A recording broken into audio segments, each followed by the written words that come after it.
Oh yeah, I'm supposed to talk here because I'm live and there's no one in the room with me. So it's kind of awkward when you don't have time to make intros anymore. Some weeks, other weeks you do though. Let's get this shared around. See where this ends up being. Let's get this squared away. Make sure everybody's getting this episode. Blunt Talk with yours truly, Joey Blaze, and only Joey Blaze. Because Ross Collins don't work Tuesdays. At least not this job. If you call it a job.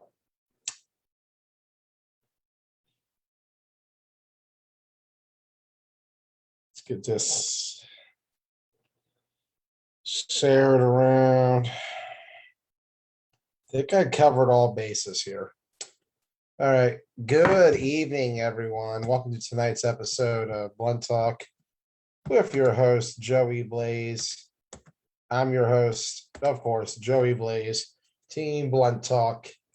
Fall edition November month t-shirt. Haven't really had a chance to wear it much so far due to the fact that I really haven't traveled much so far, aside from this past Saturday in the Keystone Flag Football League. First time I've been out all month. As mentioned, the jaw issue I've had about a week or two ago, starting to linger down a little bit. I'm starting to be able to talk normally again. Just got to stay on medication, stay on routine, get it right, and I'll be able to make it through the rest of the year and in the 2022. Yeah, share it around. Here we go. Anyways, anyhow, anywho, let's get to the recap. Kicking it off right out the gate was the Outlaws and the Tri-State Spartans, the 8-9 matchup. And what a battle it was between KFFL's original Spartans and the current Spartans of the KFFL. As the Outlaws, the original OG KFFL Spartans prevailed 13-12 over the Tri-State Spartans. Excellent back and forth battle between both of these franchises. Really fun battle between Caleb and Kyler. It was really interesting to see those two do get out. Outlaws get the win. First playoff win for the Outlaws under the name Outlaws. Of course, the Spartans have gotten a few postseason wins. Ironically enough, never once as the Spartans. However, they did get one as the Browns last year when they beat the Green Machine. This franchise is on the right track, however, for the first time in its history. And I'm really excited to see where we can go with it. As for Tri-State, to wrap it up for them, this was a very tough season for this franchise. And it's been a very tough stretch since June. We talked about it. At one point, they were number 15 in my B rankings. That was back in April after Ocean City. They were 16-5 overall entering June and 8-0 in Keystone. They were 6-2 in county, number 2 overall there, number 1 in KFFL. And just a total downfall for this Tri-State franchise after what looked like a promising start. And you take a look at the wins they've had. This is a team that will finish their year 20-16 overall. I don't think they'll play another game this year. Not a Capital Classic. I sincerely do not believe we'll see them at Nationals. Don't see another thing coming up in the area. I think Tri-State's done. So 20-16 overall this year. Tough sledding for them as a whole. You feel rough for them, man. Like I said, this was a team that was 16-5 at the beginning of June. After AC weekend, they were looking like the favorite to win both leagues in the 4-state. One and done in KFFL, came out just short in county, losing 11 out of their last 15 to end the year. This was a team that their last 4 wins were against Warriors in the Washington County semifinals, the Bulls in pool play in Charm City, the Jets and Money Day in Charm City, and the Killer Bees in the first week of KFFL. Not a good year for Tri-State. A forfeit starting in there with prime time, but you can't really take that as anything, man. 2 forfeits from prime time. In fact, there was the one back in the spring as well.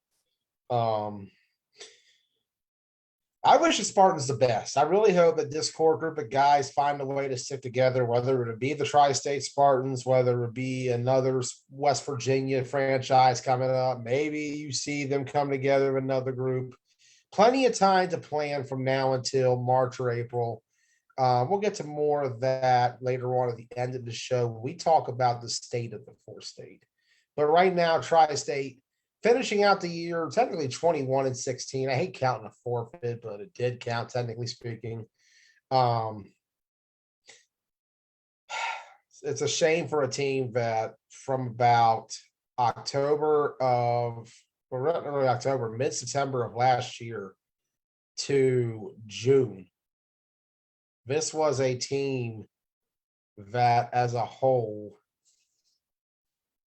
went on a stretch where they won 22 games and only lost 9.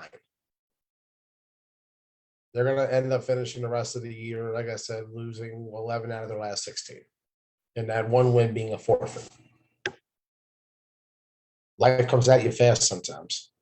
And Tri-State, I hope they can get their numbers back up. I hope they can get their team back together. Plenty of time to build. Don't be discouraged. That core group can still win some way or another. You just got to keep on. Outlaws. Their fate was met with a not so shocking twist as the Misfits took care of them 30-0. I can't really comment on this game. I had an issue after the X-Dogs Bees game where my phone port got a little water in it. I had my cord not really charging the whole time. I actually had the battery go down to 0 once I got to the car because of the cold temperatures. Morning was not very kind to me in that regard. So I ended up missing 2 games trying to get that all situated to make sure I got the final few games. But to talk about the Outlaws real quick, this was a team that was in a bit of a reboot this year. We had talked about the journey they had been on over the last few years, struggling to get numbers when they were the Spartans, being forced to add a couple guys on here or there. They merged with the Browns, and then that didn't quite really go the way they thought it would. So they merged with the Immortals. And so now this franchise, I feel like, is in the best position it's ever been in. You can sit there and say, well, 3 wins overall this year. They're going to finish 3-16, by the way. That's not really that impressive, but for a team that where they were when this all started, you got to figure they had to revamp everything. Like, this was a reworked team from a previous franchise that did not quite make it through. And they went and added pieces throughout the year. They finally found stability at quarterback. Unfortunately, they weren't able to get him for playoffs due to circumstances beyond his and their control. But hopefully we'll see more of the Outlaws grow throughout the next few years. The potential is definitely there. You just got to keep adding, keep building, keep growing. This is the best place the franchise has been at. The fact that you're showing more growth now than where you were a year ago or even 2 years ago, or even back in the beginning, shows that you're getting there. It's been a long road, but it's a team that is going to be getting nothing but better as time goes on if they stick together. A lot of planning to do over the offseason. Next matchup was Demons and the West Virginia Venom. The score I have reported was 17-0 Demons. I walked off the field after the last touchdown because I felt like it was about over and I wanted to try and make it something where I can make sure everything was in order before the next game. Venom had nothing in this game. The first game, a lot of Venom's points came off of strange circumstances and big plays. That wasn't there at all. Kevin Clancy in the offense, much more in season than this game. Defensively, Demons clicking despite the lack of numbers. Lucas and Coley had nothing for this Demons team. 0 points, shut out of the playoffs. Venom unable to score. crazy enough, going back to the last season in the Green Machine playoff last year, and I know Lucas will say we're not the Green Machine. That's the seed that grew into Venom. Sorry to say. Um, Despite that, no points have been scored yet by this franchise in the postseason. Through 12 quarters of playoff ball, they sit at 0 points scored. That's crazy, especially when you look at the growth they made over the year. But honestly, for the West Virginia Venom, this is a team that this year they kind of reminded me a lot of Top Gun in 2017. A team that found their niche toward the end of June, had something where in Top Gun's case, they went out and they won the Washington County B championship over the Greencastle Antrim Spartans. And that propelled them to a spring season that came, or a fall season rather, that came after that, where Top Gun posted their best franchise mark of 6-4. That included beating the Red Knights for the first time. They actually held Chris Boone in his first appearance to only 21 in a season where he was putting up 30, and not many teams were able to get many stops on him in general. They played X-Dogs tough that season. Like, Top Gun rose to the occasion. They beat Program and everything else. Like, that was a team. They beat Ruckus even. Like, Top Gun really thrived that year after finding its niche in the spring, but were unable to find its groove come playoff time because they went up against a more superior veteran team who understood adjustments coming in, what you had to do, and game planned accordingly in a playoff mentality, which is what killed Top Gun in 2017. And, Venom, similar journey here. They almost got the Bees back in the KFFL wildcard round back in the spring. That was a tight game. The defense played very tough and held them to 7 points. You got to give them a lot of credit. In 2 playoff games, I think they've only given up 2 touchdowns total on defense, and that has been against Kevin Clancy and against Tay Sosa. This is a team unit that's definitely able to play at a level, but for the West Virginia Venom, in order to improve next year, they're going to have to get more guys, build better chemistry, get the leadership down attack. Like I said, this team reminded me a lot of 2017 Top Gun in a lot of ways. A team that had somebody at quarterback who was able to make the big plays and able to win them games. This was a team that was overachieving by everybody's expectations, and in the end came out and showed that they could definitely compete and play with everybody else.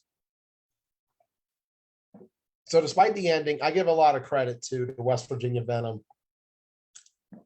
And this is a team that I really, really look forward to seeing how they grow in the offseason and what we can get from it if they choose to come back.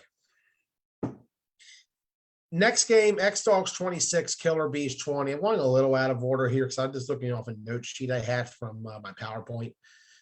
This was, in my opinion, one of the best games of the day. Probably the best game of the day.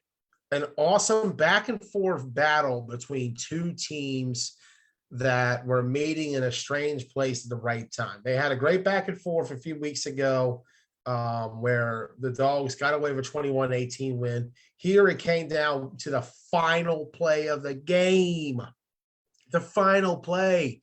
And what a duel, man. TJ Williams versus Matt Eisenberg. This was one for the ages. And I'll tell you, we need more of this game. It's crazy to think. We haven't had many matchups between TJ and Matt over the years. There have not been many matchups up until this year, and all 3 games have lived up to it. That's a battle that I look forward to every time now because, like, these 2 have battles. And it's crazy to think that TJ had been around for 5 years, but never really had an opportunity to face Matt Eisenberg as a starting quarterback very much until this year. He had a few chances here and there early on in his career. I think he faced him in 2018 with Broadaxe. And I think I think just that one, really. I think that was the only time he faced him. I could be wrong, Tuz, let me know. I know he faced X-Dogs in Hagerstown, but I believe that was George because Matt was out that tournament. But those 2 put up battles for the ages, man. This was a really good game. I recommend everybody to go back and watch it when you get a chance. Killer Bees, man. What a weird year for this team, man. Less than a year ago. It's hard to believe, but it's still less than a year ago since the KFFL Fall Championship of 2020. It'll be 1 year, but it won't be 1 year until next week. But you look at where the Bees were and who they had on their team on that day and what it looked like you got to think like even before that, like when COVID started. Because I kind of consider 2020 and 21 to be 2 years of one season. But so much dramatic change in the process that it almost feels like 10 seasons went by. You look at the way this team was designed back in the beginning of when COVID was going rapid last summer. You had Devin Redmond at quarterback. You had BJ. You had Houston. You had Vontae. Lurie, Nick Aliff, all of those key pieces, Carlos, Jack Claggett, all those key pieces are not there. Those key pieces were on that KFFL runner-up team a year ago. They were there just now a little over 5 months ago when they won KFFL. This is a team that has gone through at least 10 different years worth of 1 year. And I know this sounds weird, but think about it. Look at the carousel of quarterbacks that we've seen. Devin starts out, but then Devin gets hurt. Houston's forced to play quarterback for a bit. Lurie plays quarterback toward the end of spring season, and then fall season, and then you get to the spring season in KFFL, and right out the gate, it's Ant.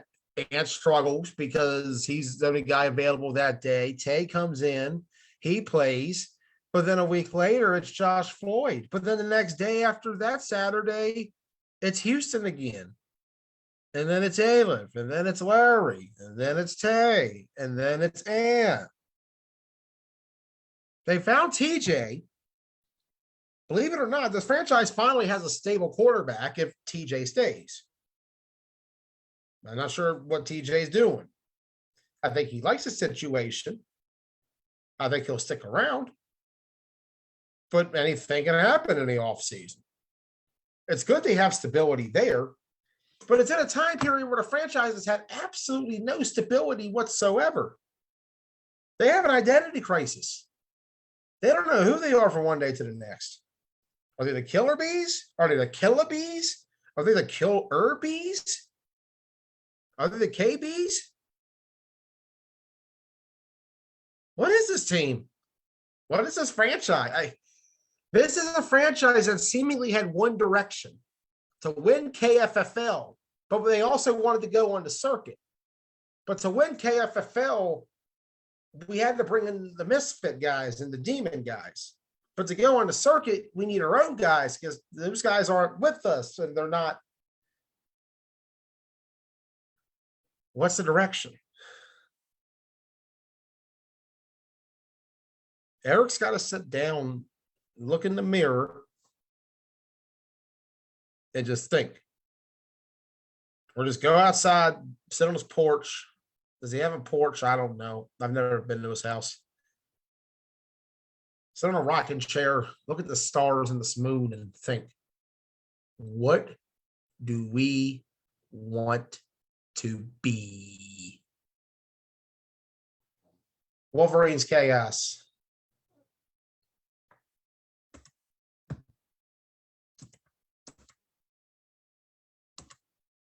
That was one of those games where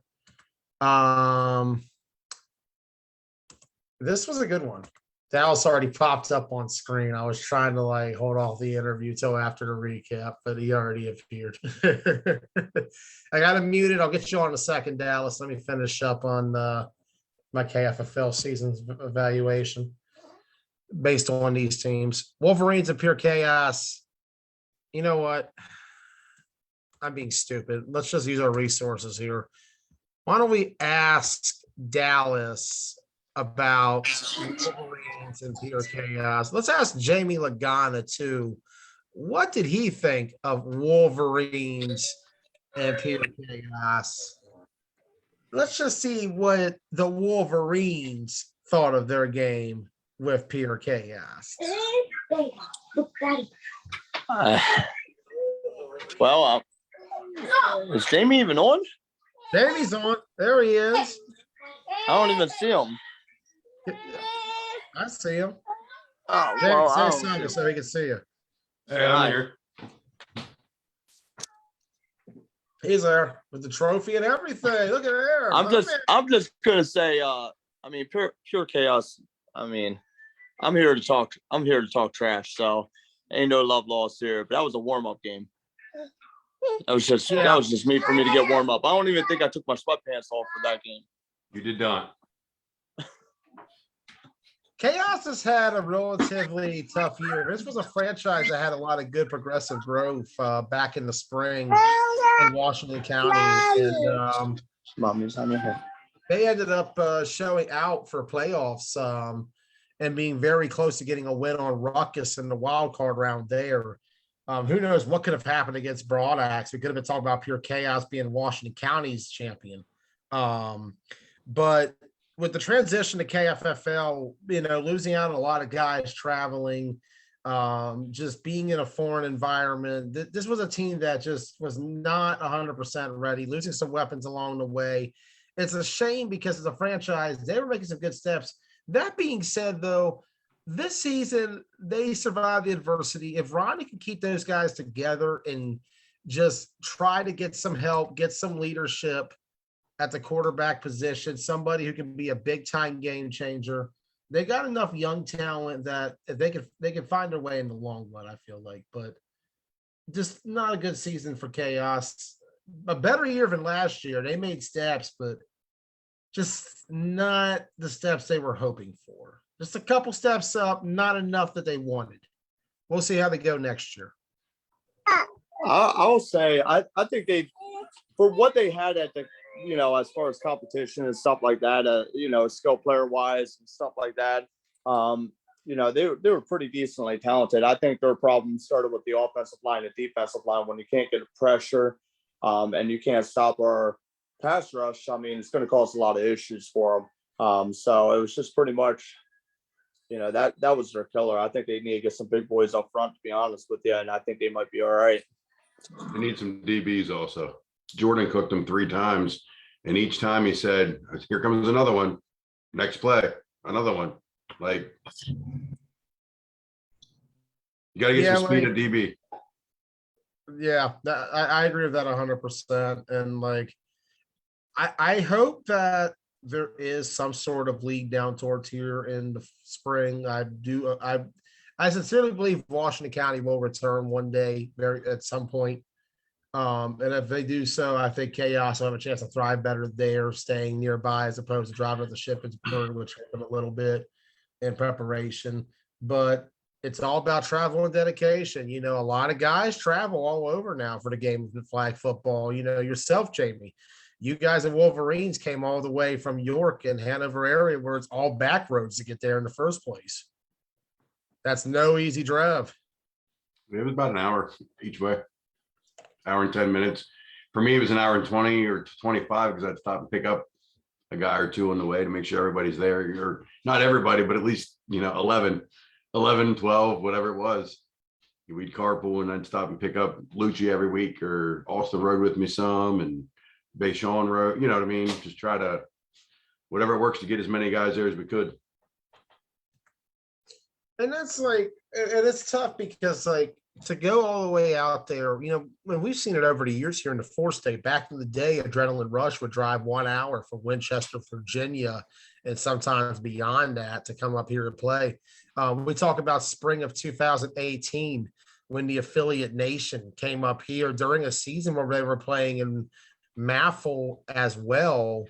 And they would drive all the way down from DC, where the Capital Classic is, to Hagerstown by where Marty Snook Park is, to play games there every week. One morning game in DC and Maffle, and then a later on afternoon, evening game in Washington County, sometimes a doubleheader in the evening. And, Joey, I'm a little disappointed in you.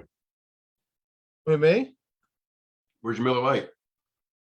man, I didn't buy beer this time around. I'm not going to lie. I thought we were gonna have a beer together. Ross has the beer at the studio, unfortunately. I just haven't had a chance to swing by today. All I'm good. practicing healthy life habits, kids. Enjoy this spring water that's not any sort of corporation or brand. There's a W on it for Wolverine water. That's what that There you means. go. All right, back to your recap. Don't let us hold you up. All good, all good, all good. But yeah, I got the teams who tend to travel the furthest to me come out with the most determination to win usually. Probably because that drive pisses them off so much on the way that by the time they get to the field, they're ready to kick some ass and take some names.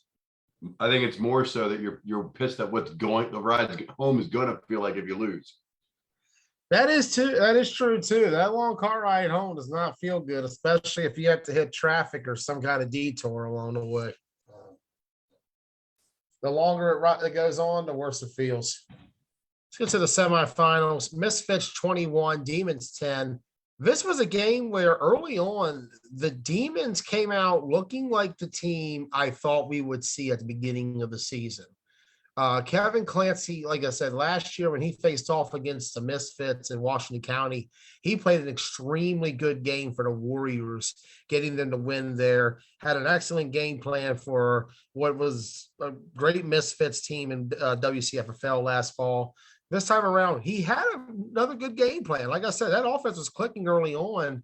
What really hurt him was settling for three early. And then from there, Chris Boone and the Misfits just took it over. They bounced back 2 scores.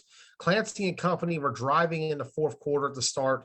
Seemed like that they had a big chance to take the lead there and create a huge upset in the making. However, a pick six, the worst thing that can happen when you're down in the red zone, a pick six, all momentum gone. That's the worst. It is the worst. You work all that way. You work so hard just to get to watch where someone else. Yeah. Just to watch someone else steal your 6 points. Oh, yeah. Oh, yeah. It's the worst, especially when you're in the red zone. I was actually watching. Well, no, wait. Did we watch that game, Jamie? No, we were at the bar. Oh, I was taking shots at that point. Never mind. We were. Yep. I actually had to cut Dallas off at lunch. We caught the last bit of. We were out at the bar, or at the whatever it was, the restaurant down the road, it's a sports bar or whatever, watching Michigan Penn State game, having some food. I had to cut Dallas off. I'm like, man, we got 2 more games. Where's my invite? Where's my invite? You were busy working. I know. Where's my carry out? You're right. I could have did something like that. I apologize. No. You good. I gotta swing by there. Cut me off, we cut everybody off. What's Say that that? again, Dallas? I said once Jamie cut me off, we cut everybody off. No booze for anyone. But Demons, they lose this one 21-10. They're going to finish overall this year for a margin of 6-5 in league play. You had another 2-0 there with the New Year's Invitational we did back in January. An overall 8-5 with 1 championship, the NYI back in Greencastle. This was a team that They're better than that record. they are. They really are. A lot of it was they just didn't really have it all together early in the season. There was a lot of talk and confidence that they would come out and beat Primetime, which Primetime defensively just locked down Sean Parker. And it was clear at times Sean was not very comfortable at quarterback in that game.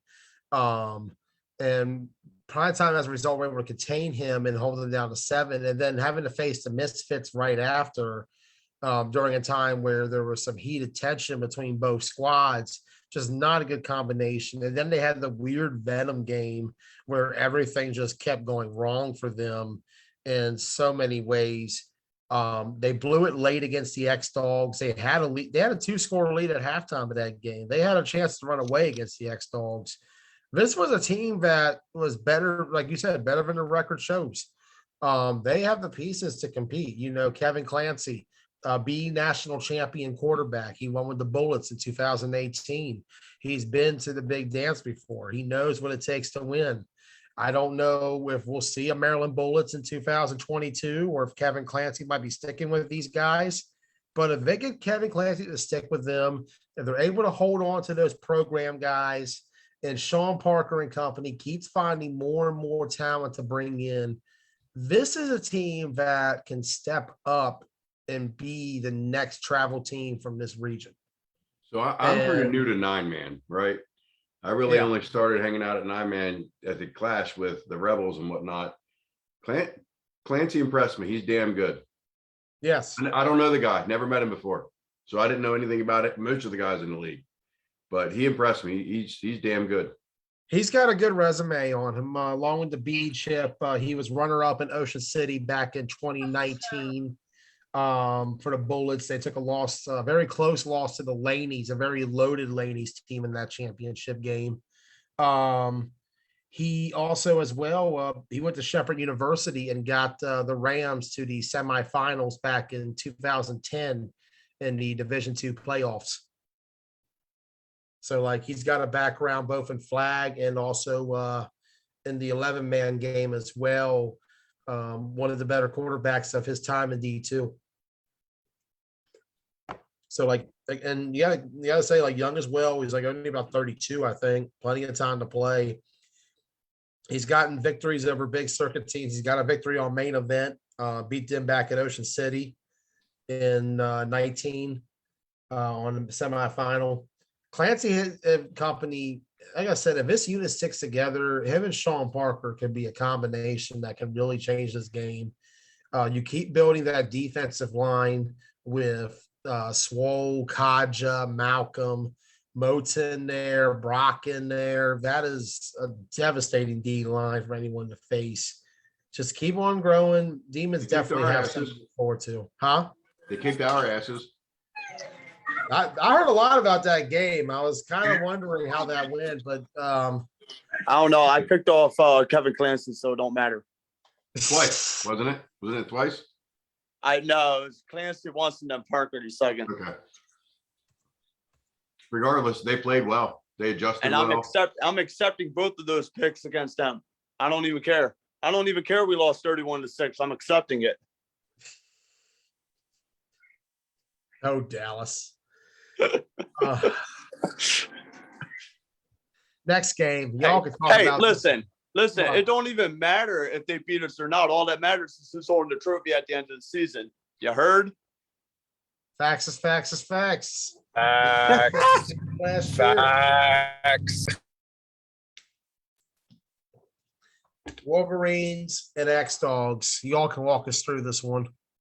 The second edition, because we already played them once. Week Yeah, one. this was something I was looking forward to because X-Dogs in November are a much different team than the one you'll play in the regular season. Agree. Like Matt will come out there and sometimes play a whole game in the regular season, but in recent years he's kind of deferred to Isaiah, which gives it a whole other look and a whole different team you're playing essentially. He's keeping his miles down. He's smart. Yeah, Let him play longer. that's the thing about it. Like, that's a veteran move. Like, a lot of younger teams, when they get into sport, tend to focus on every game, not realizing that some games are way more important than others. Pride. Their pride gets in the way, Joey. Their pride gets in the way. I need to play. I need the stats. Eisenberg, he's right here. I never met him before this season. Nothing but respect for the guy. Another Big guy. shout out to my man Brady. No, there's another guy. No, two more guys with resumes right there, Eisenberg and Brady. Like, Matt's been around 20 years. He's the only player left from the original X-Dogs team in 2002. And every single year he's gotten them to the semifinals of every league they've been in. It's crazy. That's crazy. Yeah. You got some national titles too, right? He's gotten more local championships. He won Ocean City twice. I think he got 2009 and 13. And they also won Hagerstown in 2015 when Hagerstown had a tournament. Still solid wins. Yeah, like he was a lot of the guys like on the circuit today playing at a high level over towards Baltimore and DC who faced off against him back in the day talk about him still in a positive light as one of those guys. He just a lot of local teams never tended to travel out that far. It's very tough for this region because of just being more family oriented. A lot of people work weekends. A lot of more kids sports are heavily invested in coaching and et cetera. But he definitely is one of those guys who I felt like could have played in any region at any point in time in the game because he has just that skill set. And, Jason Brady as well, another guy with a fantastic skill set. Two more guys who, like I said, came through the college ranks, excelled in their positions. Brady at Shippensburg, Matt at Janita. In fact, Matt's highlight video is actually on YouTube from when he was in college. As a wide receiver and punt returner for Janita or whatever the name of that school is. QB1. Dude, just a monster. This TJ Holston kid.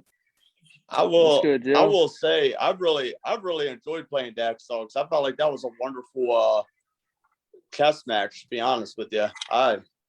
It was just crazy about that game. I couldn't even speak on it. Like, I just felt like we were going back and forth the whole time. That's the thing about the X Dogs is that, like, with the veteran experience they have and how long, not just Matt, but like George Nunn, number 14, the wide receiver, he's been around since 1993 in the flag football game. He's about to push his 30th year coming up. Like, this team just has so much veteran experience that, like, I always say when you get to a certain age and you start losing a certain way of your skill, you're not as fast. You're not able to make that quick step you used to. The deep ball may not be as deep as it once was. The one thing you will always have over younger talent and players is the smarts of playing the game, knowing the inner workings of it, being more patient, being more wise about your decisions.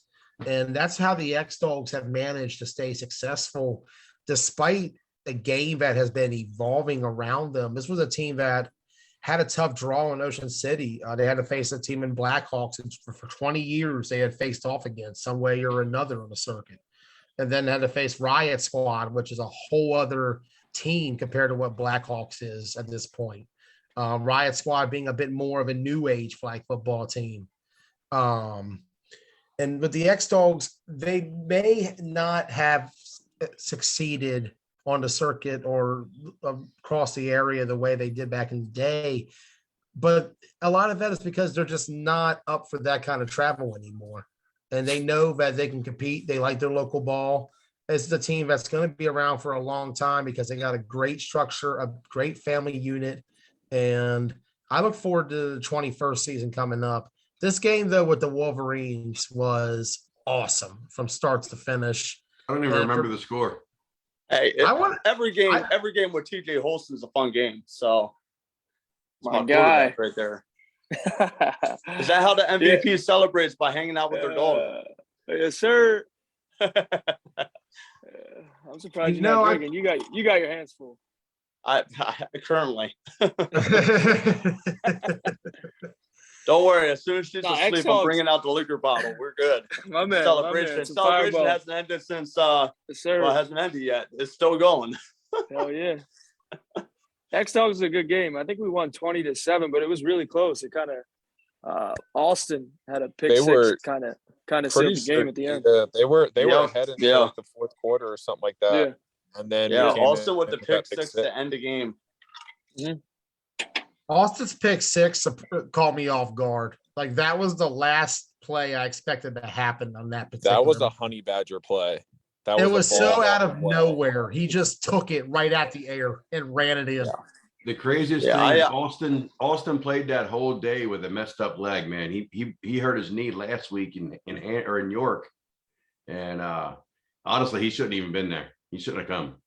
But he did, and he played. And I think he played pretty much every snap of the game, all but maybe some offensive snaps he didn't, but he played most or all defense. Played every defense, I don't listen. We try to make it a lot. I bust Austin balls a lot. he gained a lot of respect from me playing up there in Shippensburg.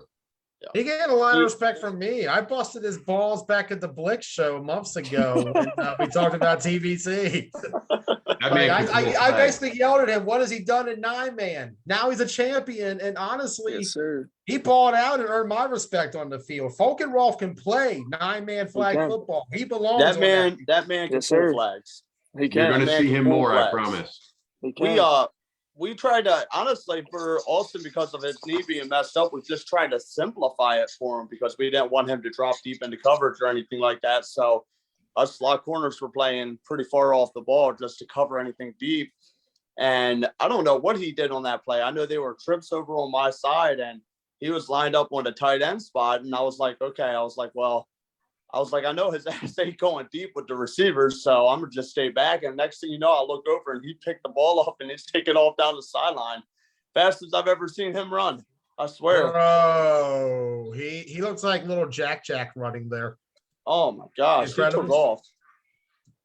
Like that, he just was gone. Look at Like, Megatron. Yeah, I had a pick earlier in the game, and that was just because Matt tried to throw an out route and he just threw it too high, and I just cut the route off, and that's all that was. But his pick was something of beauty.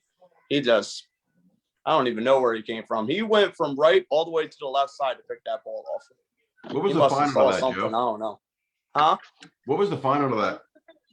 The final? I don't even remember the score. It was 20 to 7. 27. 26. 27. Yeah. dude, like that was I don't just think we give up My more than man, 7 in any Dan. game, did we? you Last guys. time I checked, Dallas, Yeah, you guys Dallas gave did him that. up hardly anything all weekend. Yeah, he did the average. It was like 6.65 points per game or something like that. 6.3 points Yeah. per game. It was Not one bad score for a game. bunch of wide receivers playing DB. Facts. Not even just wide receivers. You had a tight end playing DB toward the end. Yeah. Danny. No, he was playing. No, our tight end was playing DB the whole game. No, The he's whole saying week. Danny was Me, playing DB. Yeah, Milk, everybody. and Jordan basically played both ways the whole game. And then Brandon played both ways the last game and a little bit in the second game. And then Dan played both ways in the third game. He had to once Jordan got hurt. That was the end of that. He didn't have a Yeah. choice. Yo, who the I hell you don't calling? think I I came I off played the field, not offensive one line. play. I played Shit, offensive Walmart? line. He's at Walmart. I don't think me or Jordan came off one snap the first 2 games. I didn't come off the third game, not a single snap, except for that injury on that crackback, but came back in the next play. Dallas, I'm pretty sure you played both ways all 3 games, except for that one time you got dropped and you came off for like one or two plays. It was against the Misfits. It was just that one play. Yeah. Got the wind knocked out of me, and the ref told me I had to walk off the field. So it is what it is. Anyway, I Joey, know. go ahead. I'm sorry. No, you good. Honestly, like that was really it with X-Dogs. Let's talk about Misfits right now, because that was the game where I'm gonna go ahead and let me see if I can share this. I'll show it right here what it was. That's because the refs have so many fucking flags. Oh, Yeah. we had 15 penalties against us in that game. Like, Let's it was not even ridiculous. deny. Let's not even deny when it got to halftime, they tried to speed rush us through halftime and deny Oh it. my God. They were like, come on, we gotta get going. We gotta get going. We're like, dude, we get a halftime. That's not even our fault. Like, we need a 2-minute. We get a 2-minute. That's not our fault. So the guy, Jordan, I think at that point, was Jordan still on their sideline? And I went over to get him to bring him over, and they were like, no. Yeah. Like, no, Yeah. I'm going to get my player and bring him back. Not to mention it's my kid too. You know what I mean? Yeah. I don't even know what happened to Jordan during that play. Actually, what happened to Ramped Jordan up, was man. earlier in the game when he returned that missed field goal, he just caught a knee to the thigh. And then after that, everything just started cramping up. He wasn't anything dirty or nothing. He was just cramping up and stuff as far as his should have never returned that field goal anyway. I know. Let that shit drop in the end zone. Yeah, I just saw TJ's face when he went to return it. He was like, "You gotta be shitting me." Yo, got the ball at the 5-yard line. You gotta By the teach time those he- young kids, man. Remember that time when he was playing for Gusto, he returned a punt or a kick from the Scorpions and blew right through their line and went all the way up, for a touchdown. to win Yeah, the game? I knew what he was trying to do, but it was just one of those close games where you just don't return that at that Yeah. point. Let it hit. He's young. He'll learn. All right. Oh, Joey's sharing something. Now, here we go. See, is Oh, it coming shit. up yet? Should be the team picture. I don't know. You're gonna see a really good looking guy in the front though. And we're gonna Darnell laying on the ground. Is that who you mean? No, right behind him though. No, it's the small little guy hiding behind Darnell. All right, let's mess it up. No, it's not Holston. It looks like the team picture right there. Black screen. we're gonna Claw. Yeah. we're gonna share anything. Why don't we share? The Hey, fucking- I know We what that ain't glow sharing is. Though. that. That All glow right. looks like a trophy. I was saying, if I we're gonna thought- share anything, why don't we share the all the video footage we have of the ridiculous calls that were not even close to being correct. Like that Well- flag guard that got called back. A Like the flag guard in a hold on American- one play, then 3 plays later they say they can't call both. I'm like, what? Or the touchdown throw to me TJ's pass, when they yeah. said TJ Touchdown was was over the line. bad. The touchdown was bad. That wasn't even bad. That was close. so bad. That wasn't even close. so bad. Yeah. That was roughing was atrocious. I know everybody's That was friends bad. with the guys, and I don't even know all their names. I know Brian and Keith's name. I don't know. I forget the other guy's name, but that was terrible. Well, that touchdown that they took away from us, and well, not only was it the touchdown, but Dan's big run and then TJ's big run, they're all momentum shifts like in the game. Like they're pivotal points of the game, and you're throwing flags on things that didn't even happen. Oh yeah, we could have took control before halftime on that play. That would have been a big. If we scored before half and got the ball, that would have been huge. That game could have been 26-6 Could have been or over. 7 or whatever, real quick. Whatever, it doesn't matter. Yeah, I don't care. But Persevere, overcome. how's everybody feeling for this weekend? Well, I'm now able to start walking again on my own, so that's good. Dallas, why are you guys playing in B? good. Huh? Why are you guys playing in B? Why are you guys playing in B? We're No, not. they're playing an A. They're playing an A. Why are you guys playing in A? I don't know. I thought that's what you guys have been doing. Well, I mean, I feel like you got to win B to go to A. I don't know. That's just how I feel about it. I don't know. Nah, respect man, win A and go to B. That's how it's supposed to be done. It's like Oh, the okay, alphabet. sorry. I'm You go sorry, A, Joey. I'm B, sorry. C, I didn't D, realize F, that's what G. happens. Win A and then retire to B and just coast. I was in are you guys the new Rampage? Even Rampage, they for years and years didn't they do that? They just went to win all the easy shit and stayed away, but they're in A. Hey, in Rampage's defense, they're going to play A in this tournament, I know, and that's what I said. they have the last 2 A championships in the DMV. All right, sure, fair enough. You know, I'm going to be honest right here. This is complete bullshit. I need Brandon Real on here because he's my captain for the Baez team. I'm going to need him to speak on this. I'm going to plead the fifth. Carry on. All right, Joey, let's No, get back to KFFL, I then we get can it. talk Go other on, stuff. You know, Baez should walk away with this tournament this weekend. To be honest, though, looking at who's in that bracket. Thanks, buddy. I appreciate it. No, I'm serious. I'm being serious still. I'll be disappointed if you guys don't win big. Well, I don't want Dan to be disappointed in me, so you got it, buddy. I'll be there. I don't know. Bad boys are in that bracket. Baez doesn't tend to do well with those renegade guys. We split. We're split Shots. between them. Shots. He does. Joey does. You know, Joe, I thought we had some love here. You know, I'll be I gave you straight a up, body- though, I gave you a Dallas. body armor at the game. You did You give me know, a body I'm probably armor. the only one that gave you a drink at the game. No, you know, let me, hold on. I was gonna be What time do nice. y'all play, Dallas? 11:30 and 2, I think. All right, bet. Yeah, you guys got Baltimore So you Spartans got and Venom, right? Yeah. That should be 2 in a row. You won. Yeah, that's gonna be Agree. good. We're gonna talk about Capital Classic tomorrow night. Actually, All right. We gotta finish up because I Yeah. got some big shit to talk here in a second. So let's go. Oh, let's hear it. Well, at least make sure the kids down not hearing all the. Oh smack yeah. talk. She's about to get laid down here in a second. I'm gonna start talking my shit. Oh boy. All right. Anyway, Oh, KFFL championship. But here's the thing about this matchup. The one thing that sticks out to me the most. This was a game where if you looked at both sidelines and knew the history of everybody involved, there was no chance in hell the Wolverines should have won this game. None. Wait, No what? offense, fellas. No That's what they offense. said all season. We shouldn't even be in the league. I mean, Wait a you minute, can be wait, in the hold on. league Say all that you again, want, Joey. but like, I'm just saying the Misfits team that you faced on Saturday, you got guys who've won A chips. You got guys who've won B chips, national championships, league championships. The Misfits roster as a whole accounts for well over 109-man championships between everybody involved in the group. TJ, that beer's for you, buddy. Yes, sir. Whether it be league ball or tourney ball, the amount of big game experience they had, the numbers they had, the talent they had across the board, and the roster you guys had. Oh, a snap. That's a nice trophy. They really upgraded those. Yeah, I mean, I don't know. Misfits I don't know about all that. Misfits cut me, bro.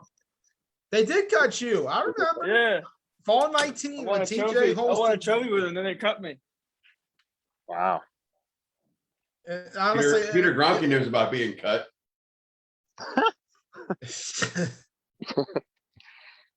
There. Listen, I was cut from my rec team and went over with the 9-man comp and ate and won a chip. So, I don't know. I must be that terrible or something. I don't know.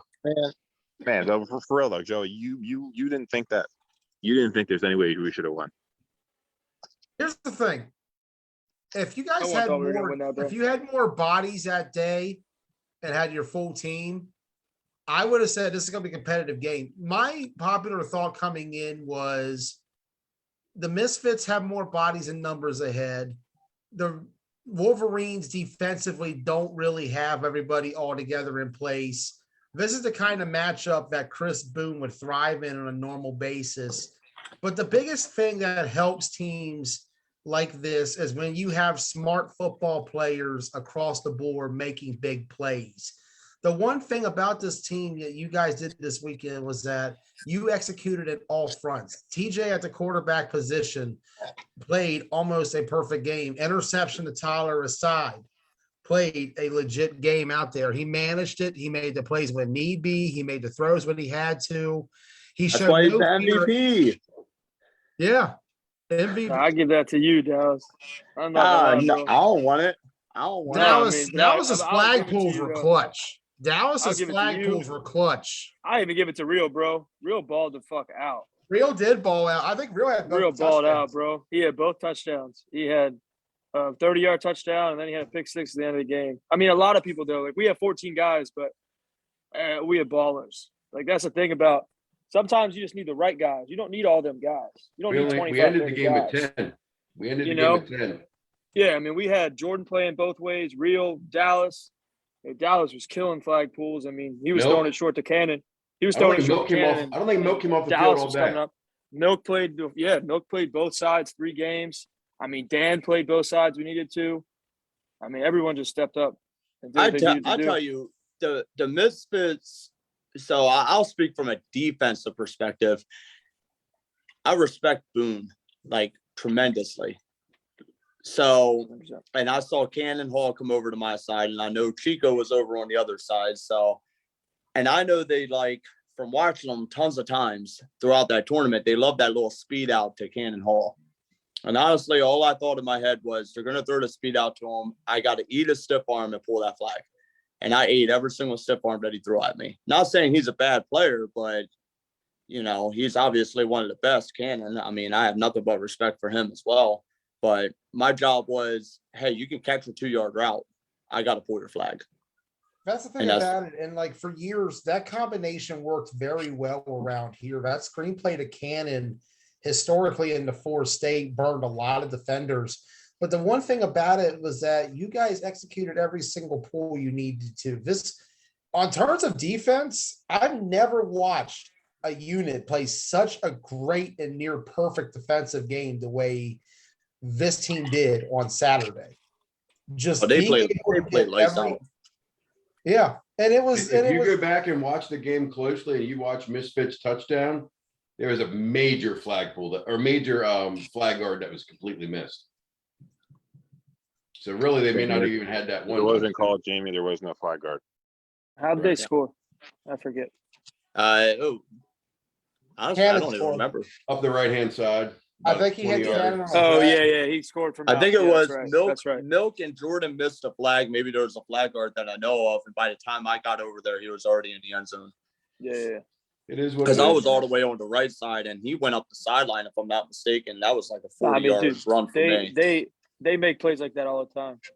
Yeah. Oh, hey, I don't know if They anybody do. talked about this, but I think the play of the day was Austin.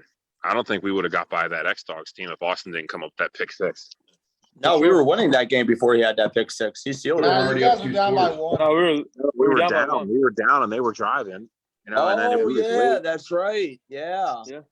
That was Yeah, huge. Great play. It was. Oh, come on, man. You can't put my Yeah, it was fourth down- down stop was on down- the books there It was against the down to the fourth Misfits. quarter.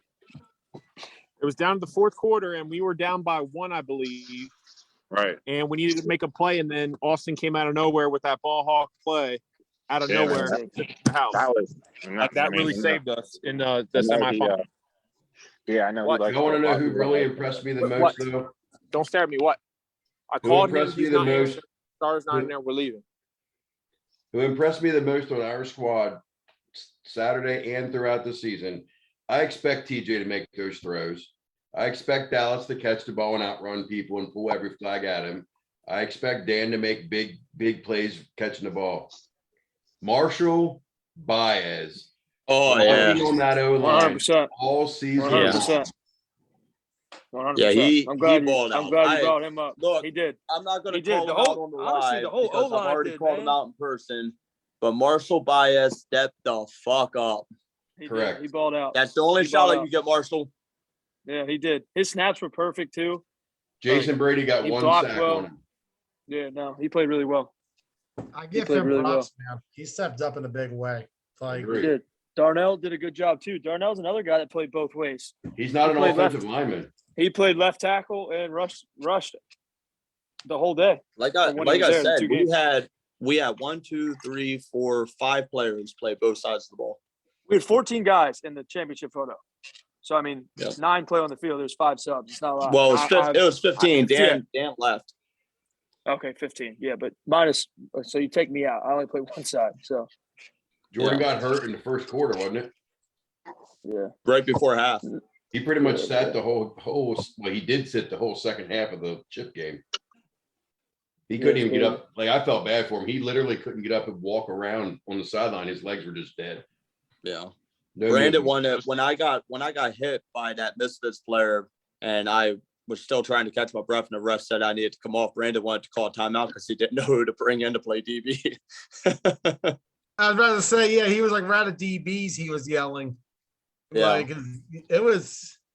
I was thinking like the whole time, like how long can this secondary even hold up? Because Well, like, Brandon just wanted me to be on Cannon the whole time. He was just like, that's your guy. He was like, Cannon's your guy. Like I'm it was and a I said, perfect yeah, that's matchup. fine. It was honestly. You want to come? You want to they come guard made- him on Saturday, Dallas? Yeah.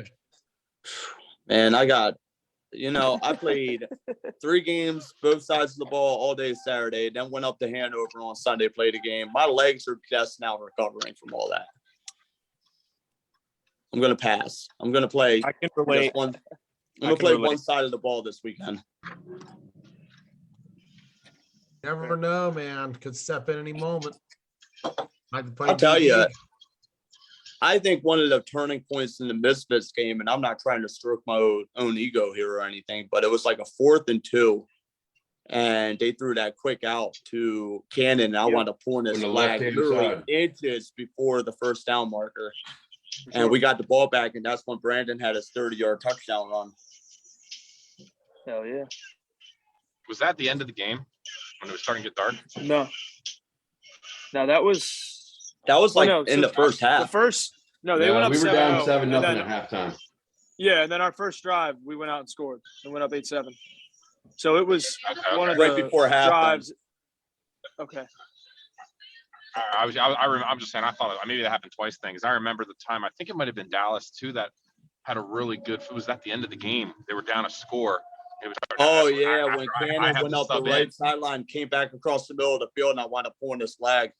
You had that flag, and then it was 4th and short, and they tried to go at me on that, and I broke it up with that dude. We just collided. Yeah, I remember. Yeah. That was. Yep. That was you with the flagpole. That was a hell of a flagpole. I had a lot of diving flagpoles. I can't even recall how many I had in that championship game, to be honest with you. You did. I'm just still mad that they took my touchdown catch away from me. Yeah, me too. So That was a upsetting. beautiful play too. That was like just It's a touchdown. And the crazy thing is that he was shuffling on the line. Like, you could I know. see that he kind of stopped and shuffled his feet to the left because he knew he was getting close to the line. No quarterback that is going to do that if they don't think they're close. You know what I mean? Like, it I just know. doesn't We make literally sense. ran right over the cones on the field. Yeah. That Did was- you guys notice? Right at them. I think I know why that happened though. Did you guys notice that every time the refs were marking the line of scrimmage, I think that's why there was so many offsides. They were like crooked. The one ref was always up more than the other, and then if you're looking down the line, it was like he was not in line with the few lines. Yeah, that were I noticed lined that off. when It was like, Misfits would line up, it looked like the wide receivers on my side were up further than what the receivers on the left side were. right, it wasn't even. I didn't even think it was close. And then No. where one time, remember one time when the ref was trying to mark where the spot was, and the one guy came up like a yard past the first, and the other one came up like 4 yards short. They didn't because they both thought they were on the line. It was weird. Yeah. Hey, real quick, just want to give a quick shout out to Mr. Todd Combs. Hope his ankle's feeling pretty good. No, he rolled that up pretty good, but I heard he's doing well. So hope your injury's going pretty decent there, big guy. So, We took over Joey's show. He's sitting there Facebooking now. yeah, Sorry, Joe. out there. more kicking than Facebooking. Look, I just want to say something real quick. I've been holding this in. Uh-oh. Here Oh, we go. boy. I'm gonna just let it out. All these Gee. fucking people that were sitting there talking shit on us the whole fucking season. I hope you love the way that L tastes right now. I really do. We suck, blah, blah, blah. We fucking can't do anything. We're just a bunch of bums, blah, blah, blah. We ain't even nice. How's that fucking L taste? I hope it tastes so fucking good right now. You guys have no idea. I'm dragging my nuts all across that field. I walked up to the KFFL, stomped onto your fucking field, and walked away with your fucking trophy. That's all I had to say. Thank you. Appreciate it. Damn it, Dallas. First you do it to Washington County last year, and now you do it to Keystone. I just hate that, man. You go like people. There's like no like they just think like you're a bum or something like that. Like we have one of the best quarterbacks on our team. We have some of the best athletes on the team, and then we're a new team. So yeah, we're gonna have our bumps and bruises along the way and everything else like that. And everybody hates Jamie Lagana. I get it, but at the end of the day, you're gonna talk all that shit to us, but yeah, you just let us walk onto your field, curb stomp that bitch, walk off with your trophy, and leave the field. I Not hope just that their outfit is trophy. so good. Not just their trophy. Oh yeah. No. I didn't walk away with any money. I got a trophy. So this is bullshit. It's coming back to you, I promise.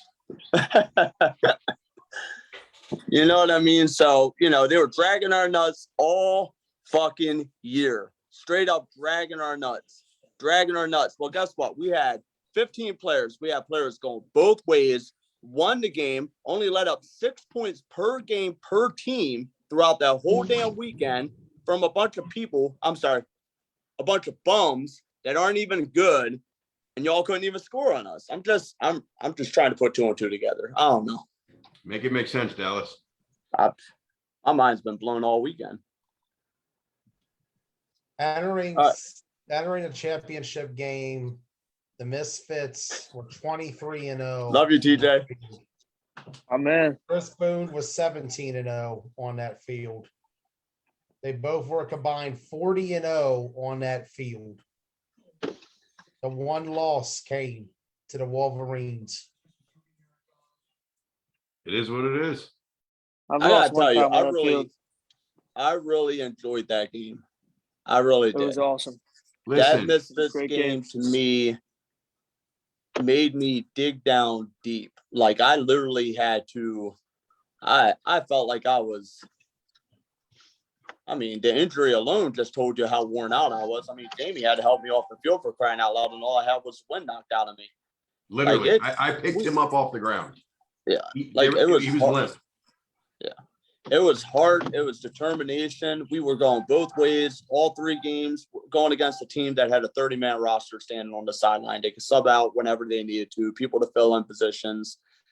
You know, I mean, I get it. At the end of the day, you know, rosters, you know, that's why you have a 30-man roster, so you can run into that. But y'all let 15 players come onto a field and run that show. I'm just saying, yeah, did we get a couple big plays here and there? Absolutely. But that's what determines the game, man. You know what I mean? We never lost focus. We never put our heads down. We powered through. We played with heart. We played with soul. We played with passion. And we came out and we took a chip. That's what separates good teams from great teams. Cheers. I'll take a shot to that. You know, as the only man to have conquered Keystone in fall, winter, spring, and summer, I hereby declare the Wolverines the new kings of Keystone. There you go. Hey, and I just want to say I helped the Misfits win one, and I took one from them. And for the record, Joey and Eric, if you're listening, I won't be back. I did exactly what I said I was going to do. Hey, That's it. One and I done. don't blame you. Cash out while you got the championship. No need. I did the same thing. When I won KFFL, I retired the minute the game ended. I will say I do all the bullshit aside. Obviously, I was going to talk my shit right there. If people don't know me, they know me well enough by now. I really did enjoy the league. I thought the league was a great league. I did. Ran terribly. The refs are awful. No. I mean, You didn't see the captain. I enjoyed the competition, Jamie. I really did. That I will give it to you. Yeah. We paid $350 to play all the games. They ripped off 2 games, but yet didn't give any type of a refund. How do you do that? We're paying $39 per game, essentially. You just take 2 games out of it and you keep the money. Where'd that money go? Mr. Baez. Looks to me like Eric What's Hardy going on? pocketed a whole bunch of money. I just gave you a big shout out, you big Oopa Loopa. I didn't hear that. You know, I'm out here fucking gaming, man. I'm in my own zone right now. I said you held your own on the line, you big Oompa Loompa. Hell yeah. Marshall, What's up? all the guys on this squad, I had 35 guys on the roster, you know, 23 or 4 actually 15. showed up to play. Yeah, 15. Well, I'm saying I that's how many every game, but 15 on chip day. That's the only day that counts. Marshall, you impressed me more than anybody else on the entire roster. Hey, I expect TJ to make the throws. I expect Dallas to catch the balls and pull the flags. Same thing with, you know, I expect Darnell to rush the middle, all that stuff. You impressed me the most. Thank you very much. Hey, no, You no held doubt. your own blocking after all, you know, we all pick on you, mess with you, whatever. It's all love. But you stepped up big time, bigger than I could have ever imagined. Hey, Probably talked the most shit out of anybody to Marshall, so it's cool. That's because I get to play with them basically 2 times throughout the week. It's fucking terrible. But now you But I still still love suck. them anyway. Yeah, I'm still the worst lineman in the league, so it's all good. But Go win a chip with zombies on Sunday. hey, I mean, I'm going out to He's going to Capital. I'll be a Capital. So Hell yeah. We got bigger fish to fry You're than gonna that miss stupid out YFL. on the greatest Super Bowl of all time in York. I don't. everybody about on this it. picture is going to be at the Capitol. Yeah, if I can make, I'm gonna be a Capital too. yeah. I mean, it is what it is. What time you play, TJ? 10-10. 10? Yeah, 10 o'clock. We play Ah, Ride that's Out and then we easy. play Misfits. I'm gonna get down there early to watch your game then. Yeah, man. Should be good. The way I can talk my shit on the sideline. I Yeah. can't wait to we watch play, TJ Holston versus the Misfits for the 10,000th time this year. I know, dude. Every fucking tournament we play them. It's always on a Every- Saturday, too. You get them at least like once or twice a month. It's always on a and, like, Saturday. Yeah. Honestly, Always on though, Saturday. like since that first meeting, like I feel like this year, TJ, you've grown up in a huge way as a quarterback. Like I gave you a lot of praise back in the fall of 19 after Charm City and York and the KFFL run. 2020, you really stepped up. I was there when we faced off with TBT and BC Elite back at the York tournament we did last summer. Came away even more impressed with the performance I saw there. But this fall, you've taken it to a whole other level. This year, you've taken it to a whole other level. Going out, competing with the Lions, dueling with the likes of Jeff Costa and Mike D, dueling with CJ Tarver. You have gone out, you've won the KFFL, you've won the Clash of York. This has been your best year by far. And Yes, the thing, he's a stud. yeah, like the year that TJ Holston is having, if we were to say who the best new quarterback at A is, it's TJ by far. It's fucking crazy. I see his head's getting bigger and bigger. I already got a big ass head. My head's big enough. He's about to No, pour man, himself another drink after I that. appreciate it, bro. I appreciate it. I mean, everyone tells me I suck my whole time I started this, so it's I appreciate it, but I told it's, you you I sucked got a at lot of nationals, so I don't feel everyone bad does, about bro. it still. Everyone does. They always will. I don't give a shit. I just go out and play football. I got great teammates. I got great skill players. I just gotta get the ball to them, and if I make it simple and get the ball to them, good shit happens. So it's as easy I as tell that. you, me and you talked a good bit when we were at Ocean City this past season, and it was right before we were about to play our first game on Sunday. I remember I asked you how your game went and everything else like that, and you were like, "Yo, we sucked." Like you just came flat out and said it. Like we had a chance to win, but we sucked. We just fell flat. And I was like, Misfits probably we got blown out. yeah. And I was like, shit, you know what? I was like, one of these days I'm gonna have to play with TJ. I was like, I really want to play with him at one point. And it just happened to fall into my lap. Jamie hit me up and he's like, hey, he was like, you want to come play at this KFFL? And I was like, shit, I remember telling you, Jamie. I was like, I don't know, man. I was like, that's a far drive. My kid has soccer. And he was like, dude, you only got to make 2 games. And I was like, okay, who's the quarterback? And he said, we got TJ Holston. I said, okay, I'm in. Like it was that simple. It was like, okay, I'm in. I'll make what I can make. And I gotta say, man, I'm one of those receivers that I'm flat out just a deep ball guy for the most part. But I mean, I could run routes, but I tell you what, you throw one of the best deep balls I've ever seen. Like it was my honor to be able to not only play with you at the KFFL, but to be able to go down there and try to help you win one in OMFFL too. Like I really enjoyed playing with you, and I actually look forward to playing with you sometime in the near future as well. I feel like we're gonna team up for the we're gonna team up for the spring FFL. So stay tuned. We'll see what Baez does. If Baez doesn't enter, then yeah. But I mean, obviously, if Baez enters, I'm gonna have to go that route. Can we get a obviously, game? bro? I get it. Can we get a game between the Wolverines and the GCFFA Panthers, which is the Long Island Ducks and Demons working together in a similar capacity? They put money on the line? I love to see it. They're number 1 in GCFFA right now. Are they putting money up? I'll put money up. I'll put money up. We find a site, make it happen. Panthers and Wolverines. Nice little tag team matchup between Baez and Elite Rebels against the Ducks and the Demons. Nah, that's go. Wolverines. Oh my God. That's We would Wolverines. go with that again. We would beat the It's shit out of them. Wolverines.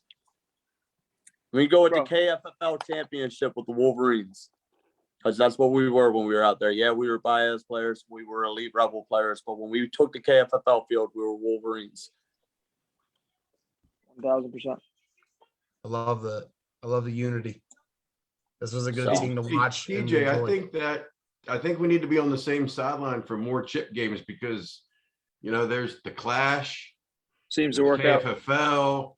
I didn't make Hopefully- OMFFL, so Hopefully another one's well. Not many people did. We had like 10 guys. We just played right. at 8 a.m. I showed up. When I showed up late. When we play at 8 a.m., we will always lose. That's how it usually ends up. But hopefully we get another one this weekend. Looking forward to it. I'm I'll be looking there forward to Saturday it as for well. sure. Yeah, like Saturday. I'm gonna be down there for Sunday. I might make Saturday. I'm tempted.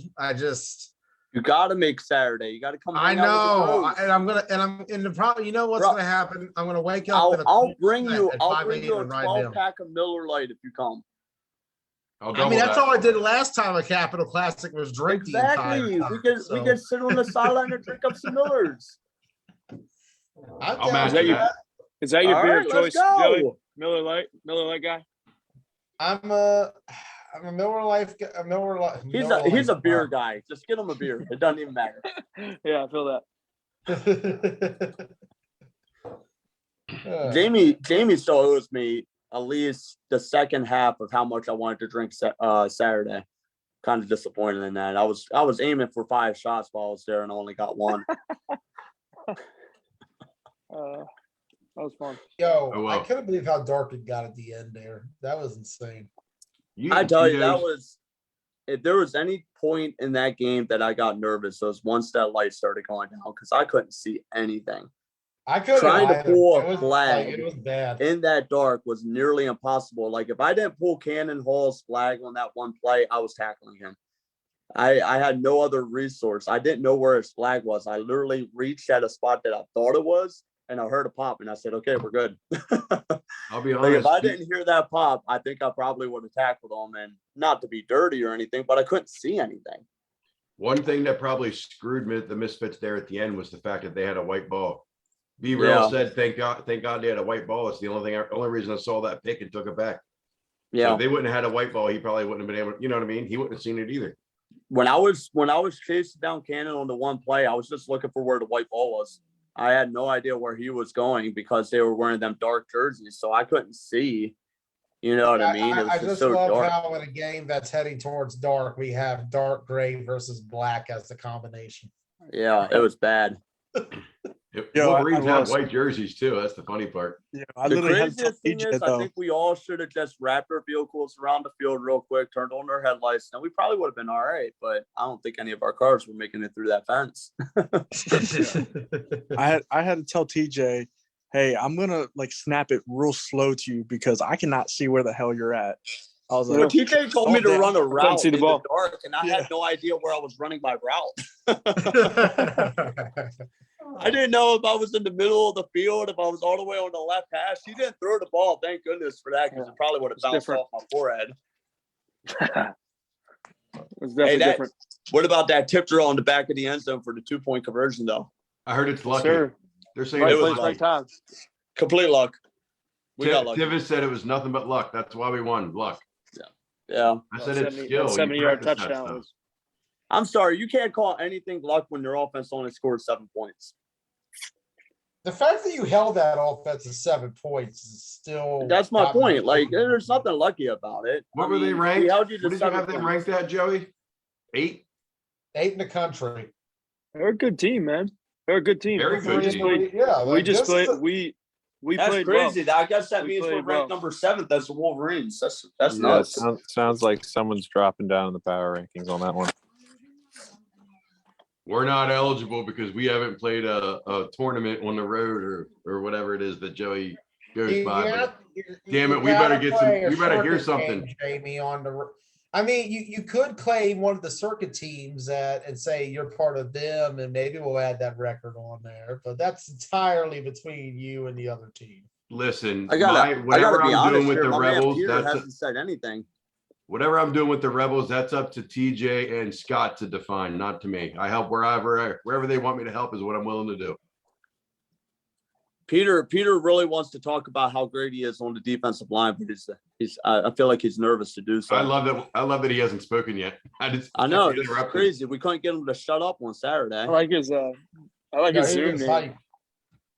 Injection to perfection.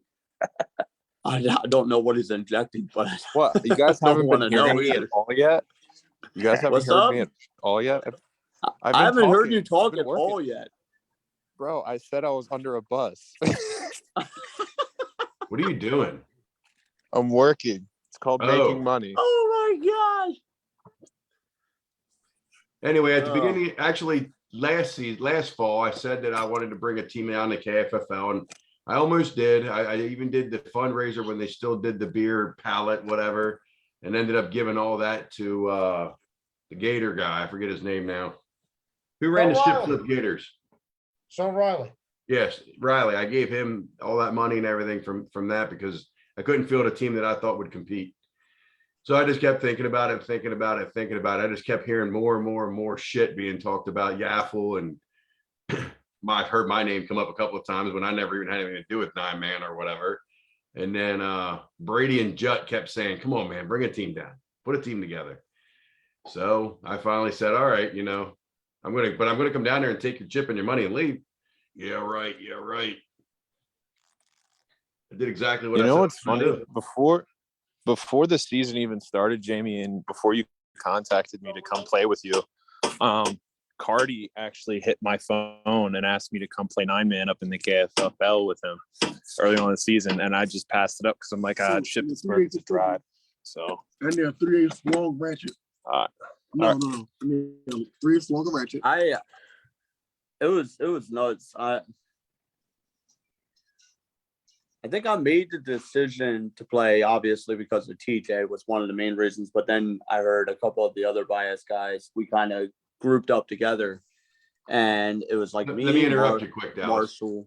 Huh? I've been asking Dallas and Be Real for quite some time to come down and play in Hanover or somewhere where Baez isn't, just to see how we could play collectively. Because obviously they have the skill set.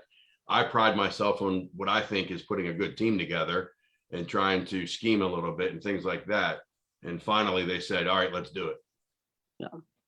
It's not easy to get us, at least a handful of us, to come somewhere because we always got something going on, as a bias team.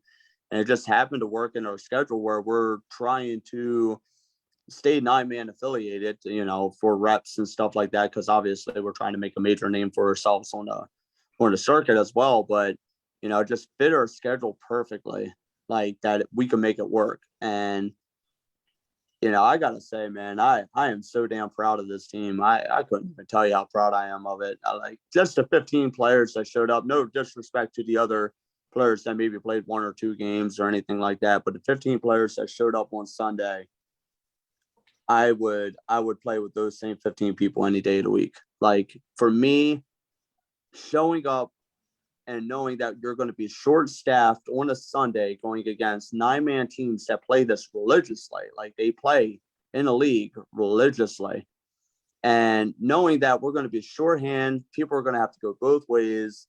And then And the really team not games, be, X-Dogs and Misfits, like they're and 9-man staples. and not being realistic here, just unsure of what's going to happen. Like, we have 2 legit offensive linemen and a defensive lineman that's playing offensive lineman. Big shout out to Darnell. And then we have Milk playing tight end and him going to DB. And then you have me and Jordan playing wide receiver and DB in the first game. Just looking at the situation, looking at everything else, and you kind of just take a step back and you go, holy shit, like what the fuck did I just get myself into? Like that was my whole car ride up the ship on Saturday. I was like, what the fuck did I just get myself into? I was like, this is some bullshit. Like I'm gonna have to play offense and defense. I'm gonna be a tired motherfucker. But once we stepped onto that field, it's like our whole mentality shift. It was like, okay, you know what? I'm not going down without a fight, and I don't think any of the other 14 players that are going to be here are going to go down without a fight either. And once we got through that first game, and then once we kind of got that pick 6 from Holston, I just felt like the team camaraderie, the excitement, the adrenaline, like it just all took off. Like we were not going down without a fight. We're going to play the best probably ball that some of us has actually played. A big shout out to Marcial, in a long time, and I don't know, man. I think just seeing what that team was able to accomplish on a Sunday and just the motivation that they carried throughout it was something of beauty. I mean, you had to be on the sideline just to witness it. Like there was no yelling at each other. There was no, what the hell are you doing? It was just simple communication. adjustments, like major adjustments throughout the whole time. I Defense, love that every time I wanted to communication. change, I love that every time I wanted to change something, move somebody, pull somebody, put somebody in, not one time all season did anybody bitch about it. Yeah. Roger that. It was, They came out, switched up, made adjustments, whatever. You can't Yeah, ask it for was anything more just- as a coach. yeah. And I'm just speaking on Sunday alone because you didn't even have Right. the opportunity to really switch that out. No. You know what I mean? It was just what we were able to do on the field as a player. It's like everybody fed off of each other, knew what their job was, knew what their position was. You know, if somebody was injured, which, you know, Keystone got injured on the one, he really jacked his finger up and he told me he couldn't press, I had his back. When I was trying to, you know, cover Cannon Hall in the speed outs, he would play press coverage just to force them inside just enough for me to come up on them. We were feeding off each other. We were working together as a unit. And that's the big thing when it comes to being a team, man. It's hard, it's motivation and trusting the guy next to you. And that's what made this team great, is just their ability to come together and overcome the odds against two teams in Misfits and X-Dogs that we talked about. Between them, well over 100 9-man championships have been won by the players on those two teams that played the field that day. You can't measure a team's heart. It doesn't matter how much skill you have on the field. It doesn't matter how talented you are. It doesn't matter how long you've been honestly playing together. Obviously, X-Dogs is a prime example, nothing but respect for their unit, but they've been playing together for a very long time. Misfits have been probably playing together for what, 3, 4, 5 years now. You can't measure a team's heart. You can't measure their willingness to not give up. You can't measure their willingness to play the game, sacrifices to their body that they have to be made. Jordan Lagana being one of them. Keystone being another one, injuries, you know, willing to put it all on the line to help the team win. You can't measure that. Doesn't matter. At the end of the day, your heart is going to help you win these games. You could be the most unskillful team and still find the heart, the power, the will to power through these tough, gritty games and horrible weather conditions and find a way to win. Not saying we didn't have skill. Obviously, you know us well enough, Joey, to know that we had skill all across the board. But for a first-year team, it was about our heart. It wasn't about our skill. It was about our heart. You can't measure that. Facts, absolute facts.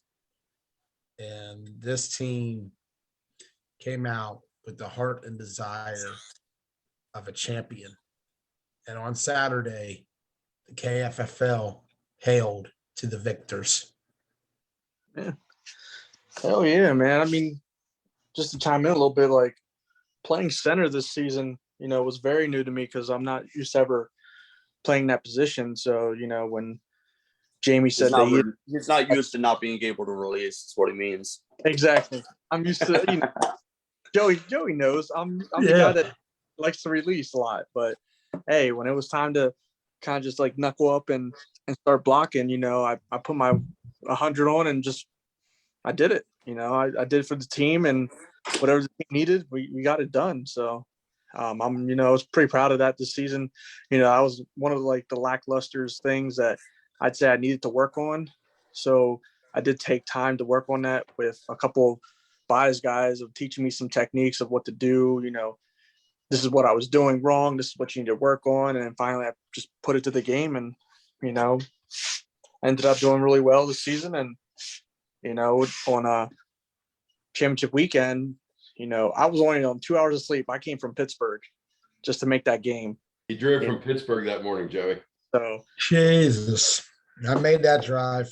Never again. I did the drive for them. I was like, you know what? I saw how many people we had, and I was like, I can't let that happen. So I told you. He was there for the first game too.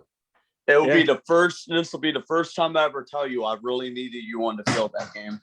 Yeah. So, hey, like I said, I appreciate the opportunity of Jamie, you know, letting me play on the squad. I might not have been his first choice, but now I might be his first choice next time. Oh no, you won't. No, but it was a good time. I enjoyed playing with TJ as well. You know, that was a great experience playing with him. I enjoyed that, and it was a fun time. I had fun. I had a lot of fun. Yeah, he's more of the guy that doesn't talk shit. So No, I mean, good for you, buddy. Good for you. Hey, I did my shit talking on the field, True. and I was like, you know what, I don't need to shit talk anymore because at the end of the day, I'm a champ. So Yeah. Facts. First nine-man championship for a lot of guys on this team. Hell yeah. First 9-man championship in York, I believe, one outside the city. Don't want to talk about that. Hey, we'll try to bring one home again this weekend. So Exactly. Yeah, y'all need to bring that shit home. We need to do the damn same. Oh, he's back. He's back. No, I'm listening. I mean, I need to go to fucking bed. Yeah. Ain't that I true? feel that. I'm about to peace out. I'll see y'all this weekend. Yep. all right, bro. Good See you shit, this Joe. weekend. Me on the Good live. shit, Joe, I really Wolverines. appreciate it. A lot of respect to all the KFFL guys for allowing us to come up there. Thank you for talking their shit on us. I really appreciated it. Made motivation. I loved the competition. I loved the trash talk. I made some friends up there. I made some enemies. Nothing changes. At the end of the day, it's still fuck your team. But we're out here. We're out here to have fun. We're out here to play. Anybody that got injured this season, I'm being 100% serious when I say this. I hope you get a full, speedy recovery. And I hope you guys are able to get back to the field soon. 9-man's rough on your bodies, man. Any flag football is rough on your bodies. But got nothing love for all the players that we played against. And I hope everybody makes it back to the field that was injured. I appreciate everyone. And I look forward to seeing you guys on the field on many more 9-man events. Joey, I look forward to seeing you on Saturday, big dog. I'll see you there, Dallas. I think that's about it. Yeah. Hey, like I said, I appreciate you on, Joey. We'll see what the future brings if we decide to do this again, run it back, or go from there. So, again, just kind of what Dallas said. Todd, go for a speedy recovery for you, buddy. I know you said things are going smooth for you, so that's good. Same for Lee John. Speedy recovery. And also Houston too with his recovery as well. So, yeah. But like I said, good times. Love the trash talk. Love the environment up there. And go from there. Hopefully we'll do it again. No. Love to have you back. Nope. You have to put your own Jamie's team cashing together, out Mark. like me, retiring like 2 kings and champions. Oh no, I'm not retiring. I'll just go find another chip somewhere else. I've won 7-man, retired from 8-man, 9-man. Maybe I'll do KFFL some then. 5-man. Hey, 5-man's a good one to get into. I mean, I heard it might be coming soon. I like it.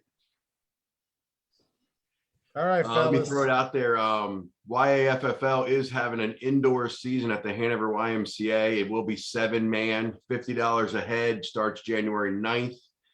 If I remember correctly, 16 teams, 14 or 16 teams max, 20-man roster. Registration opens up December 1st. First come, first serve. I know there's a solid 10, 12 teams already saying they're in. So anybody that's interested, get a team together, be ready to pay on December 1st if you want a spot. Other than that, y'all have a good night. Have a great night, Jamie. Looking forward to all the happenings. See you, Marshall. Wolverines joining us on here tonight. Glad to have them. Congratulations once again to the Wolverines, the 2021 Keystone Flag Football League champions. Go ahead and repost the link. Let's go ahead and rank the teams in the KFFL. I guess this is what we would call a power rankings, even though I haven't done a power rankings all year, really. Not since when I tried one with Keith on Extra Yard, but let's go ahead, wrap it up, and then I'm going to give some final words if nobody else wants to chime in. Number 9, the final rankings will be the Tri-State Spartans. Tough spot for Don and Company. First time they'll finish at the bottom of the league since the spring of 2016 when Food Line was unable to finish the season in the Washington County Flag Football League. Number 8, if I were to go with number 8, I'm gonna have to go pure chaos. Like I said, chaos, it's weird to think, but this was their best season on terms of a record, but on terms of just, I think, overall growth and progress, this was not the best season to have, but just be happy that next season's coming. Better days are ahead for pure chaos. Number 7, this one was a tough one. I was debating it. I'm going to go with the Outlaws at number 7. I felt like this was a team that definitely showed flashes and potential at times throughout the year, but just unable to get everybody there at once most weeks. Really came back to hurt them in the playoffs. It didn't manage to get the win on Tri-State, but other than that, the Outlaws are going to finish 7th overall for the year. Number 6, I'm going to have to go with the Killer Bees. This was a team that I think at the end of the season finally found the form it needed. They found the nucleus to grow with. TJ Williams is the guy quarterback. Now you have to take and build over the winter. Plenty of talent all around. Just got to make it work next year. Hopefully the Killer Bees will have a much more stable 2022. We'll see how their year ends up going. Number 5, I'm going to go with the West Virginia Venom. This was a team that, like I said, made strides and improvement all throughout 2021. This fall in particular being their best season yet. And, we talked about it. They reminded me a lot of the Top Gun team from a couple years ago that in Washington County went out, had a similar kind of year. The biggest thing I hope is that they're able to expand upon this like Top Gun did. But the difference is don't go Top Gun's route and fail. Where Top Gun went wrong was they were adding pieces, but they weren't as a whole patient enough to get through the growing pains to get to the point they needed to be at. If you're the Venom, you don't want to fall into that same trap. Just stay the course, see how things go, and I think things will work out for these guys. Number 4, I'm going to go with the Demons. The Demons was a team that, once again, down the stretch, were a lot better of a team than what we saw early on in the year. Once they had their pieces in place and once they started getting the main core out there, we saw a team that was able to play on a pretty good level and one that shows a lot of potential for growth and a lot of promise down the line. Really looking forward to seeing what the Demons can do in 2022. Like I said, this is a team that has travel potential. I can definitely see them being a travel team and making it perhaps onto the TBT top 25 next year with all the right moves. Number 3 is going to be the X-Dogs. X-Dogs, once again, another great year for Matt Eisenberg and company. They're going to finish 15-9 overall for the year. Disappointing Ocean City performance for them, but they made it up of what was a pretty good year throughout KFFL.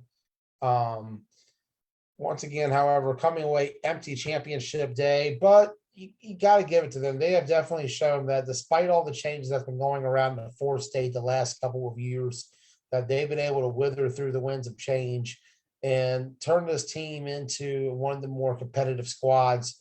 So like I said, it's a big turnaround from 3-7 back in 2020. Major improvement. That record turned right around. X-Dogs will get better next year. I think we're going to see a team closer to what they were in 2019 next year. They just need to get a few more pieces. They're starting to figure out the pass rush. Just got to find a way to get that offense firing on all cylinders each week. Number 2, I'm going to go with the Misfits. This is a disappointing ending for this franchise for this season. This was supposed to be their league. They had owned Keystone. Everybody in there had ran Keystone some way or another. We had talked about it. Boone was 17-0 on that field. The Misfits as a franchise were 23-0 on that field. They had won the KFFL before. Boone had won the KFFL 3 different times, 2 tournaments in league ball. Tyler Spencer had a few chips. Larry had a few chips. This was a team that had so much veteran experience that throughout the year, I think only allowed about 20 or 30 points all season. And then in the championship, of course, they allow a touchdown, a pick six can start at the end. The Wolverines went out there and played their best game, and the Misfits were just unable to stop the Wolverines. They were unable to put up the points they needed to win that game. And for a team that's been highly ranked, talked about all year, this is a team that's gone against the Lions and competed. They've competed with Main Event. They've competed with they beat Strong Island. They've beaten the Punishers. They've competed against the 148 Outlaws. This was a team that had what it took to win it all and in such dominant fashion, but they go the way of 2000 fall 15 X Dogs, of spring 18 Adrenaline Rush, and the fall 2020 Showtime, of just not being able to get over the hump in that final game. And for the Misfits, they're going to finish second overall in the KFFL power rankings, if there is such a thing.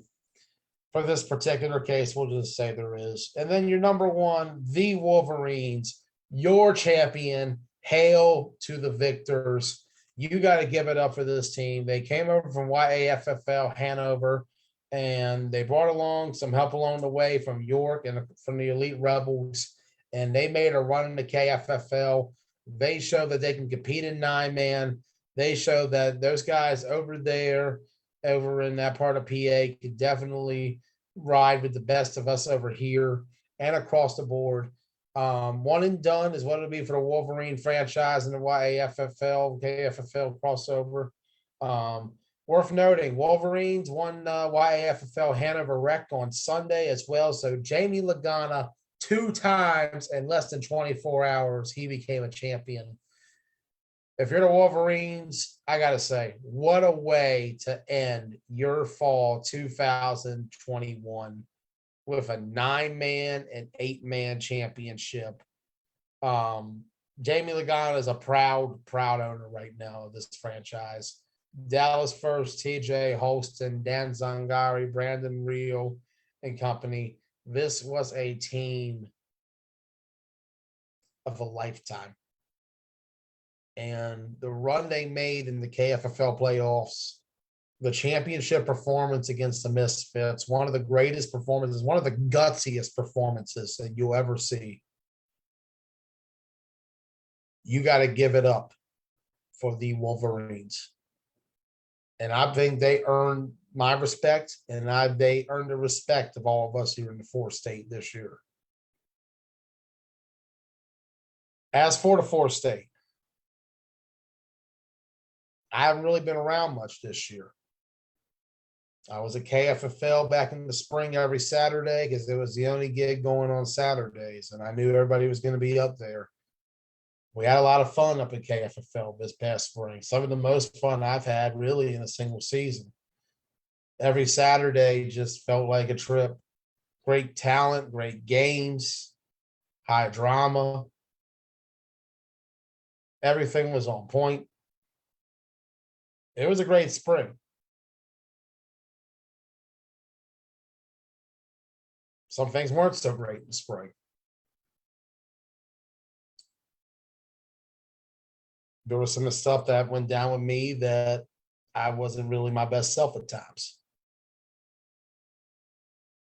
And I felt like maybe I was a little neglectful to the place that I called home that was what got me my start in the first place. All those years ago at Marty Snook Park. I'd always wanted to see the growth of 9-man within the region. In the last few years, I'm happy to see Shippensburg and that whole 81 corridor embracing it up there in Franklin County, PA. I'm really happy to see us being able to bridge up there in Carlisle, down to Shippensburg, Chambersburg, and Greencastle to what we were doing down here in Hagerstown with Martinsburg, across 70 to Baltimore, down 270 to DC, And more recently, we've gone across 30 and brought York and Hanover involved in what we do. That being said, I do believe the fourth state is in uncertain times. This past fall, I felt like the season wasn't what it normally is. As a fall season, it wasn't what we normally get or felt. A lot of that was the change of venue. Normally, this is the finale of Washington County Flag Football Live. This is me talking about Ruckus, Broadax, the program, Warriors.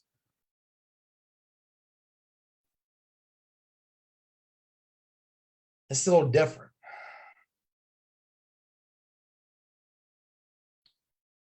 The biggest thing going forward is, next year will be 5 years since Tyler Spencer and I started streaming on a regular.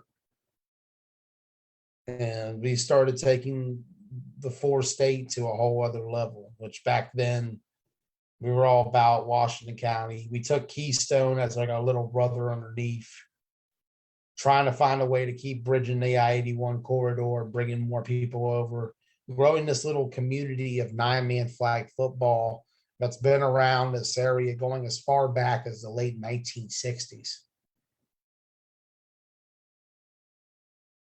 I don't know what the future is in the fourth state. I would love to continue to see this region thrive and grow in the game. I felt like back in the spring, we were seeing some of the best growth we had seen in years. We saw the Tri-State Spartans go out in Ocean City and become the first West Virginia-based team to compete on a 9-man circuit. We were able to see the Killer Bees travel for the first time. Broadax came back on the road and played a hell of a game in OC and throughout that year. X-Dogs were back on the road. There's so much talent. There's so many great teams. I hope that we can all find a way to come together in these weird, tumultuous times and get back to where we started from. Playing ball at the field every Saturday, maybe Sunday, all day. And as I wrap up this year in the fourth state, I give thanks to everybody who helped make this possible. The players in both KFFL and during the little time we had with the Washington County Flag Football League this year. With the team coaches in both leagues, the referees, Brian Davis, Keith Rozelle, Tom Jones, Kenzel Jesse, Don Brown, and to the commissioners who ran both leagues this year, Eric Carty, Tom Hoffman. Thank you all for what we all do and for the game we grow. I hope we're able to bring this all back next year and keep it growing the way we have. Because what we do in this community is beautiful. And I hate to see it go. But all of us got to do our part to make it work. Players got to keep coming out. Coaches got to keep building teams. Commissioners got to keep working to find fields. We got to make sure we got enough referees because anything can happen. We got to make sure our referees are doing good and are keeping their heads up when times get tough and calls get even harder.